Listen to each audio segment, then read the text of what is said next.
আমার বরমশাই যখন আমাদের বাড়ির দেখাশোনায় যায় তখন বললুম আমি ছিলুম নি, আমার ননদও সঙ্গে গেছিলো, আর কারা গেছিলো সঙ্গে আমার মনে পড়তেছে না, ঠিক বলতে পারবো নি। তা আমি তো বাড়ি দাদার বাড়ি চলে গেছিলাম। তারপরে পিসির বাড়ি থেকে দু একদিন পরে যখন ফিরেছি, আমার বোনেরা বিবরণ দিচ্ছে দাদার সম্বন্ধে, গোপীনাথ দার দেখতে ভালো, চুলগুলো কি সুন্দর ঝাপটে মুখে পড়তেছিল, আরও ইত্যাদি ইত্যাদি বলতেছিল। তা সে যাই হোক শুনেছে, খুব ভালো লেগেছে। আর তারপরে আমার ননদ নাকি বলে গেছিলো যে আমাদের বাড়ি তোমার মেয়েকে নিয়ে যাবে, আমার মা বলে গেছিলো।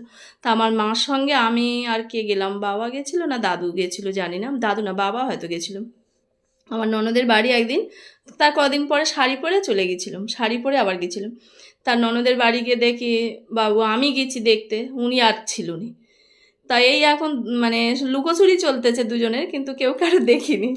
তা আবার আমি যখন এই পড়ছিলাম জগদীশপুর স্কুলে নাকি উনি ব্রতচারী করেছে, এটা বিয়ের পরে গপ্প করেছে আমার বর।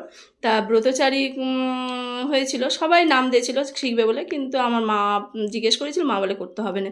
তা আমার ওই ব্রতচারী আর করিনি, ওনার সঙ্গে আর দেখা হয়নি, হওয়ার হয়তো ছিল নি। তার মধ্যে বেশ ননদের বাড়ি থেকে এই যে চলে আসার পর থেকে আর কি হয়েছিল ঠিক অতটা আর মনে নেই। তবে বেশ অনেক দিন আর ওনাদের সঙ্গে যোগাযোগ নেই। আমার দাদু অসুস্থ হয়ে পড়েছে, আমি আবার পরীক্ষা দেবো, পড়াশোনার সময় আর মা যোগাযোগ করেনি ওই জন্য। তা ভেবেছে ওই মানে ওনারা নাও করে দেয়নি মনে হয় আমার শ্বশুরবাড়ি থেকে। তা ওই ও মানে আমার শ্বশুর আবার অন্য মেয়েটে দেখতেছে এরকম, মানে যোগাযোগ করতেছে। পরে আমি শুনেছিলাম যে ওনার বিয়ে হয়ে গেছে আমার বরের, এরকম শুনেছিলাম অন্য জায়গায়। তারপরে হয়তো মানে এরকম একটা ভেবে নিয়েছিল আমাদের বাড়ি থেকে। আর আমার দাদু অসুস্থ হয়ে পড়েছিল, আমি আবার পরীক্ষা দেবো এই নিয়ে চিন্তা করে আমার বাবা তার মধ্যে জয়নগরে পড়ে একদিন ফিরতেছি, আর মথুরাপুর স্টেশনে একটা কাকিমার দোকানে জামা কাপড় কিনতে একটু টুকটাক যেতাম, সেই কাকিমার আমার আবার পছন্দ হয়েছে। তার ভাইকে মাস্টার, স্কুল টিচার, কোথায় আবার সল্ট লেকে থাকে মনে হয় ওখানে। তা বেশ বাইরে দূরে থাকতো, এবার ওনার আসতে বলবে, ওনার সঙ্গে নাকি আমার যোগাযোগ করবে, আমার বাবা মার সঙ্গে যোগাযোগ করতে দিতে হয়েছে। তা আমি আবার জানে আমি কিছু বলবো না, ওই জন্য ফোন নাম্বার দিয়েছিল, দিয়ে আমার বাবা মার সঙ্গে যোগাযোগ করে ওনার বাড়ি একদিন শাড়ি টাড়ি পরিয়ে নিয়ে আমার মা নিয়ে গেছিলো। তা ছেলেটা এসেছিলো দেখেছি, তার সামনে একটা দাঁত কালো বলে, তার ফর্সা দেখতে মোটামুটি ঠিক আছে, কিন্তু বয়সটা অনেক বেশি, আমার থেকে অনেকটা বেশি।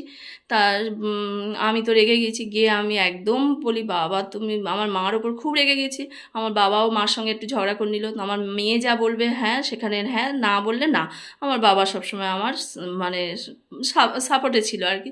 তা যাই হোক ওখানে ওকে মানে বাদ দেওয়া হলো। ওই একটাই দেখাশোনা হয়েছে, শুরু হয়েছে আমার শ্বশুরবাড়ি থেকে, আর ওই মাঝখানে ওই একটা ছেলে ছিল। তারপরে আবার একটা মানে আমার না যায় না, মোটামুটি দুই একটা ছেলের সঙ্গে যোগাযোগ করেছে, তা কেউ আসেনি, অত বাড়ি আনেনি।